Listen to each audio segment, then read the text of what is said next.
네, 개장 전 체크리스트입니다. 자, 코스피 2,400선에 갇힌 모습 보이고 있습니다. 뚜렷한 주도주 없이 그간 낙폭 컸던 종목들이나 실적 기대주 위주로 시세가 오르내리는 개별 종목 장세 펼쳐지고 있는데요. 일본, 미국, 심지어 홍콩, 중국 증시까지 강세 보이고 있는데, 자, 한국 증시 유독 부진한 흐름, 탈동조화 흐름까지 나타나고 있습니다. 언제까지 지속될지 답답한 상황에서, 자, 오늘 우리장 주요 이슈들 투자자의 관점에서 짚어주실 이주호 펀스탁 본부장 함께합니다. 어서 오십시오. 네, 안녕하세요. 네. 네, 오늘 정말 이제 실적 시즌, 그래서 많은 이슈들이 나와 있는 만큼 빠르게 한번 짚어보도록 하겠습니다. 개장 전 체크리스트 화면 주시죠.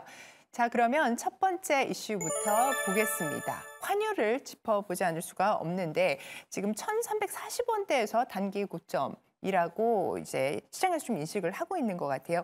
현재 역외 환율은 1,334원으로 형성이 됐습니다. 어떻게 보십니까?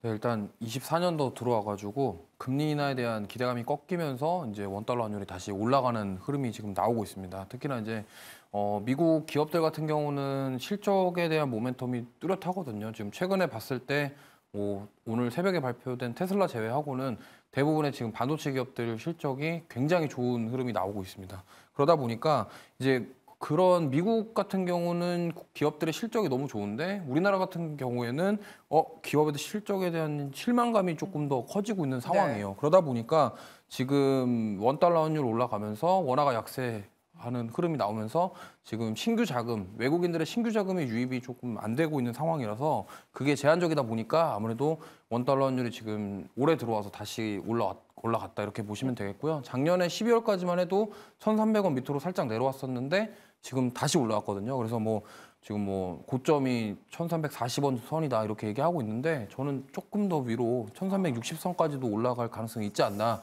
이렇게 생각하고 있습니다. 왜냐하면 지금 중국에서 경기 부양을 하려고, 증시를 살리려고 지금 어떻게든 하고 있는데, 지금 중요한 것은 이제 국내 우리나라 정부도 이제 원달러 환율을 방어를 할 것이냐에 대한 부분이거든요. 이게 이제 앞으로에 대한 그런 방향성이 나올 것이다라고 보고 있는데, 저는 어쨌든 지금 우리나라 주식 시장만 이렇게 안 좋을 수가 있나, 이런 지금 상황 속에서 원달러 환율이 조금은 더 상승할 수도 있지 않겠냐, 좀 이렇게 좀 보고 있습니다. 중요한 문제 제기를 해주셨습니다. 우리 증시만 유독 지금 부진한 흐름. 그 속에서 환율을 어떻게 읽을까라고 하는 부분에서 1,360원까지 더 열어놔야 되는 것 아니냐, 이렇게 지적을 주셨거든요. 네. 달러 인덱스랑도 연동이 어느 정도 되는 것 같아서 좀 짚어주시죠.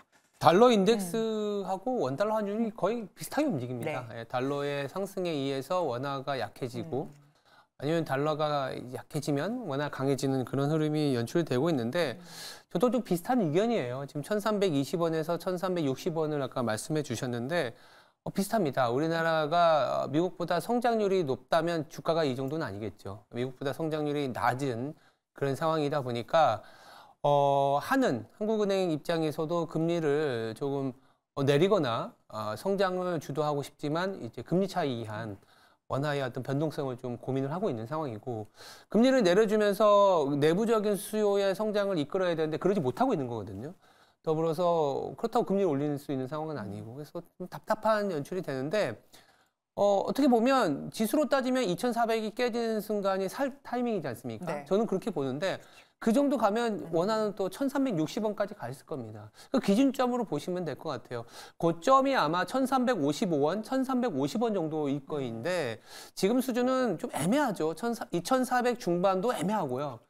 1,340원도 좀 애매한 수준입니다. 그래서 1,350원, 60원 가면 매수 타임, 아니면 1,320원이나 코스피 기준으로는 한 2,550, 2,600 가면 또 한 매도 타임. 그게 아니라면 계속 종목장으로 봐야 된다, 이렇게 보시면 될 것 같습니다. 네, 장의 성격과 지금 매크로적인 부분, 특히 환율의 기준점을 좀 말씀을 해주셨습니다. 1,350, 60원대는 매수 타임이다, 적극적인 매수 타임이다, 이렇게 또 이야기를 해주셨으니까 참고해 주시기 바랍니다. 다음 이슈로 넘어가 보도록 하겠습니다. 개장 전 체크리스트 두 번째 이슈는 테슬라 실적입니다. 정말 말도 많고 탈도 많았는데 결국 뚜껑을 열어보니까 시장에서 걱정할 만했다라고 하는 이야기가 나오고 있죠. 네. 일단은 예상치를 다 안 좋게 네. 나와가지고요. 주당 순이익도 낮게 나왔고요.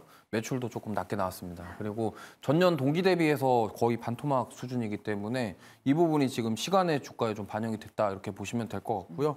마진율도 낮아졌습니다. 마진율까지 낮아졌기 때문에 지금 그러면 결국엔 기대해 볼 수 있는 거는 뭐 이 어닝콜에서 뭐 AI에 대한 얘기를 할 것이라는 부분 그리고 사이버 트럭에 대한 부분들 그리고 지금 결국에는 이 앞으로의 지금 가능성인데 지금 뭐 예상치는 뭐 이렇게 나왔습니다만 앞으로 가이던스 자체가 24년도에 23년도 판매량보다 뛰어넘지 못할 것이다 이러한 가이던스도 나왔거든요. 그러다 보니까 향후에 이제 테슬라 주가 자체가 이게 조금 단기간에 지금 막 상승할 뭔가 어떤 원동력이 있지는 않다 이렇게 보고 있습니다. 그리고 또 이제 일론 머스크의 좀 리스크가 좀 있거든요. 네. 오너 리스크가 좀 있어요. 지금 뭐 이게 뭐 카더란지 진짜인지는 모르겠습니다만 마약에 대한 이슈도 있고요. 그 다음에 자기가 인공지능이랑 로봇 산업을 안정화시키기 위해서 그런 지분을 의결권을 좀 2배에 달하는 의결권을 요구하고 있다던가 이런 오너 리스크가 좀 있기 때문에 이 부분이 지금 앞으로 어떻게 될지에 대한 부분. 근데 좀 하나 긍정적인 것은 이제 현금 유동성을 굉장히 많이 갖고 있기 때문에 이 부분은 좀 긍정적이라고 볼 수 있겠습니다만 지금 그동안 우리가 많은 분들이 예상하셨던 그 전기차 가격 인하에 대한 부분들 그런 부분들이 지금 실적에 고스란히 나왔다 이렇게 볼 수 있겠고요. 그러면 앞으로 주가가 조금 상승하기 위해서는 좀 판매량이 조금 더 급속도로 올라가는 모습이 나와야 되는데 지금 당장에는 어떤 올라가는 모습이 나오지 않기 때문에 이 부분이 조금 좋지 않다 이렇게 볼 수 있겠고요. 당분간 이제 호재가 딱히 없는 상황 속에서 주가가 좀 지지부진한 흐름이 계속적으로 좀 어느 정도는 이어지지 않을까 이렇게 좀 생각하고 있습니다. 네, CNBC의 짐 크레이머 같은 경우는 이제 M7에서 테슬라를 몰아내야 된다. 그래서 슈퍼 6 뭐 이렇게도 이야기를 하고 있습니다만 단기적인 관점에서 플러스 마이너스를 좀 짚어주셨습니다. 오너 리스크 관련된 부분들. 하지만 현금 유동성, 현금 흐름 있는 부분들을 얘기를 해주셨는데 단기적인 관점에서는 지금 그렇다. 만일 그렇다면 이후에 그래도 테슬라 보유하지 않으신 분들은 항상 좀 관심이 있었는데 그렇죠. 언제쯤 들어가는 게 네네. 아까 말씀하신 거는 네네. 이제 판매량 회복 그렇죠, 말씀을 그렇죠. 주셨거든요. 어떤 포인트를 좀 보고 있으면 될까요? 되게 중요한 말씀을 주신 게 보유하지 않으셨던 분들은 단기적인 변동성을 조금은 기회로 삼을 필요도 있을 것 같아요. 네. 이게 재밌는 게 아까 진 크레머 네. 말씀해 주셨는데 진 크레머 그분이 얘기했다라는 건 또 역발상으로 테슬라가 힘을 낼 수도 있는 거고. 그러니까 인버스 ETF까지 있는 분이니까요. 그렇죠. 예. 네. 근데 또 한편으로는 그러한 얘기를 드렸던 이유는 테슬라 주가 뭐 차트로 보여드리면 더 명확한데 말로 좀 얘기를 해드리면 테슬라의 주가의 변화는요. 굉장히 재밌는 게 뭐냐면 트위터에서 테슬라의 언급 빈도하고 연동이 됩니다. 한번 이제 잘 찾아보시면 있는데 그 트위터에서 테슬라 언급이 많이 될수록 네. 주가가 빠지고요. 많이 언급 이제 좀 포기하는 단계 가잖아요. 그러면 살 타이밍인데 슬슬 이제 M7에서 M6가 돼야 된다.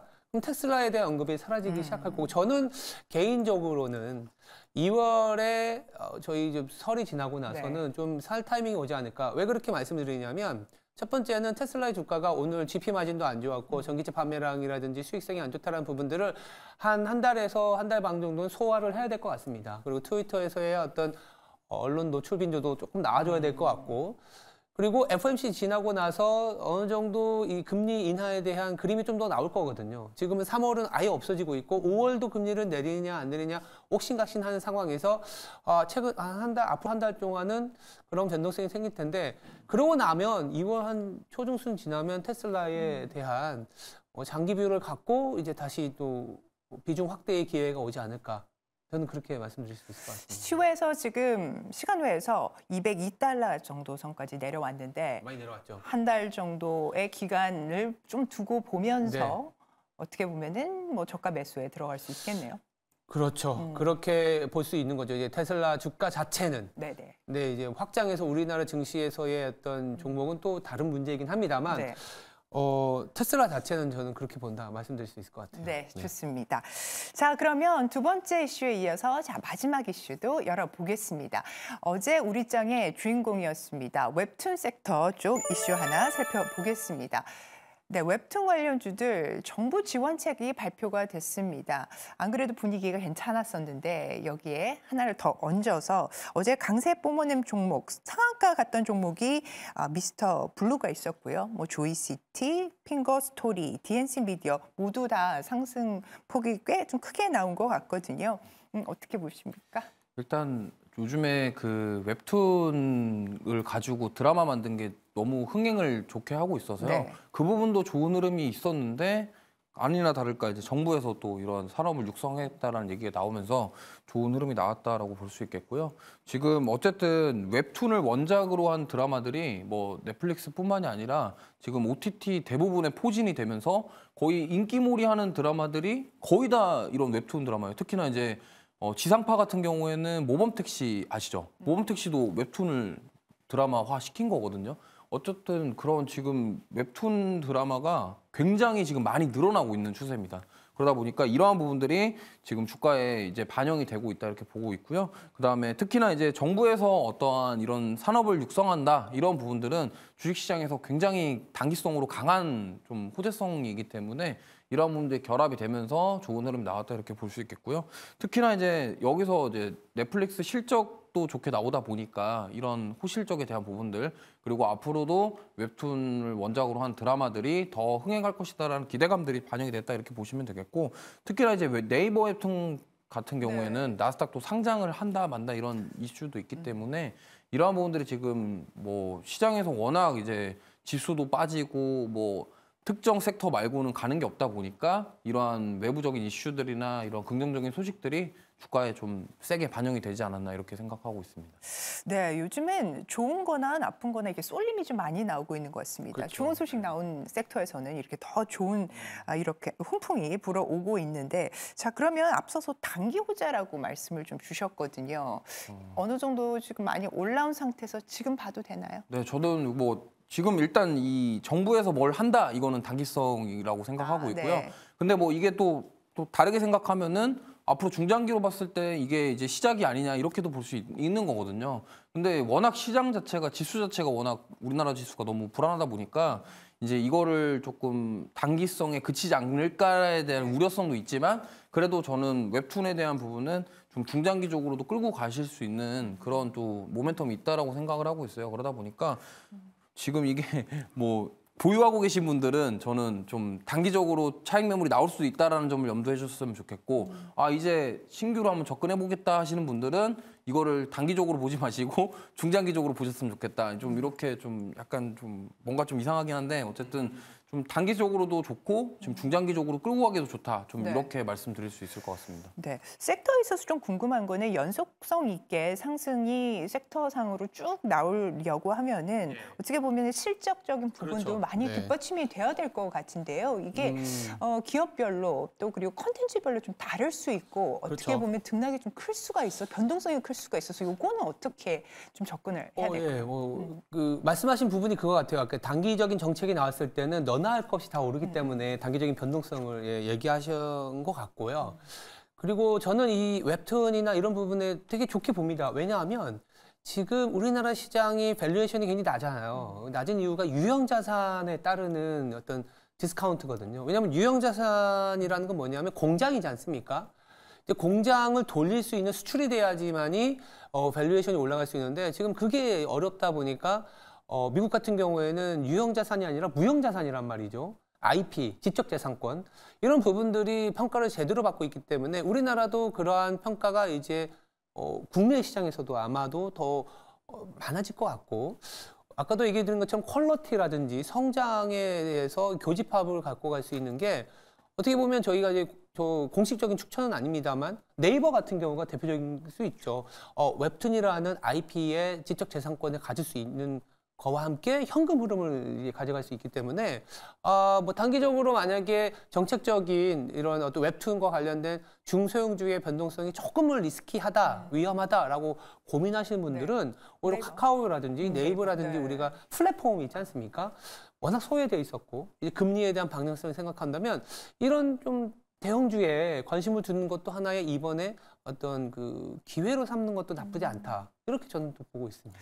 네, 네이버 웹툰의 나스닥 상장 같은 경우는 정말 큰 호재일 수밖에 없는 대형 호재일 수밖에 다들 없는 기다리고는 모멘텀. 있습니다만 언제 그러니까요. 시기상의 문제가 좀 있거든요. 네. 이게 너무 막연하다는 부분이 좀 있어서 저희가 웹툰 이야기를 하다 보니까 시청자분께서 또 네. 질문을 하나 올려주셨는데요. 두치님이 올려주셨습니다. 자, DNC 나혼랩 게임이 이제 나오게 올 상반기 중에 나온다라고 하는 이야기가 있어서 이 좀 추가적으로 섹터 상승 모멘텀을 이어갈 수 있을지 아니면은 나혼랩 게임 이 종목 자체에 대한 질문인 것 같아요. 그거에 대한 답변도 좀 부탁드릴게요. 일단 지금 중국을 좀 보시면 좋을 것 같아요. 지금 왜냐면 어쨌든 게임이랑 웹툰이랑도 엮일 수가 있거든요. 콘텐츠로서 엮일 수가 있는데 어쨌든 중국이 지금 경기 부양에 대한 의지가 굉장히 강해요. 왜냐면 지금 중국 증시가 그동안 너무 많이 빠졌기 때문에 이게 지금 다시 한번 뭐 중국 게임에 대한 규제 완화에 대한 얘기가 나올 수가 있다. 그러면은 결국에는 지금 이 DNC 미디어 같은 경우가 이거와 관련돼서 좀 신작이라던가 이런 모멘텀이 있다고 한다면 만약에 지금 중국에서 여기를 규제를 살짝 이 타이밍에 또 풀어주는 흐름이 나온다 그러면 이 웹툰 수급들이 또 게임 쪽으로도 이동할 수 있거든요. 지금 안 그래도 어제 계속 그 게임주들 계속 얘기가 나오고 있어요. 네. 그러다 보니까 아무래도 지금 저렇게 질문해 주신 게 아마 그 부분에 대해서 좀 약간 기대하고 계신 것 같은데 저는 긍정적으로 보고 있고요. 이 DNC 미디어 같은 경우도 지금 최근에 좋은 흐름 보이고 있기 때문에 만약에 중국에서 지금 규제를 완화시킨다라는 뭐 입장이 발표가 된다고 한다면 아무래도 게임주들 다시 한번 수급이 들어오지 않을까 좀 이렇게 생각하고 있고요. 네. 특히나 지금 NC소프트가 계속 신저가 경신하고 있는데 이 상황에서 한번 게임주들의 되돌림이 나올 수도 있다. 좀 이렇게 보고 있습니다. 좋습니다. 지금 말씀 주셨던 중국의 게임 규제, 그 수익성 관련된 규제가 나왔었는데 그 초안이 삭제됐다라고 하는 부분이 좀 나왔었고 이게 어떻게 될지 한번 잘 살펴봐야 되겠다와 함께 지금 DNC 미디어 같은 경우에 어제도 상승 6% 정도가 나왔는데 추가적인 상승 가능하다 이렇게 보시는 걸까요? 네, 충분히 추가 상승 좋습니다. 가능하다고 보고 있습니다. 네네. 자, 그러면 섹터 탑픽도 한번 들어볼까요? 네, 일단 뭐 웹툰 관련 종목들은요. 저는 MBT를 좀 좋게 보고 있고요. 그다음 DNC 미디어, 그다음에 핑거 스토리까지 이렇게 세 가지 정도 좀 보고 있는데 아무래도 지금 최근에 대부분 다 좋은 흐름 보이고 있는데 MBT 같은 경우는 저는 굉장히 좀 좋게 보고 있고 예전에도 한번 말씀드렸던 부분이 있어요. 그래서 지금 바닥권에서 지금 올라오려는 움직임 나오고 있기 때문에 뭐 지금 접근하셔도 충분히 괜찮다 이렇게 보고 있고요. 결국엔 네이버 웹툰이랑 어쨌든 그런 웹툰 관련주들이 이렇게 힘을 자꾸 내주고 있기 때문에 결국 이거거든요. 나스닥에 상장한다. 이게 굉장히 큰데 지금 뭐 잊을만 하면 나오고 있는 뭐 토스뱅크라던가 이런 관련주들 계속 움직임 나오잖아요. 그런 움직임이 계속적으로 앞으로도 있을 것이다 보고 있고요. 워낙 주가가 많이 빠졌었기 때문에 앞으로 추가 상승 여력은 충분히 있다. 이렇게 보시면 좋을 것 같습니다. 네, 웹툰 섹터에 대한 추가 상승 여력 말씀을 주셨습니다. 오늘 시장에서도 다시 한번 또 좋은 흐름 기대하면서 이주호 본부장님은 여기서 보내드려야 될 것 같네요. 오늘 말씀 대단히 감사합니다. 감사합니다. 감사합니다.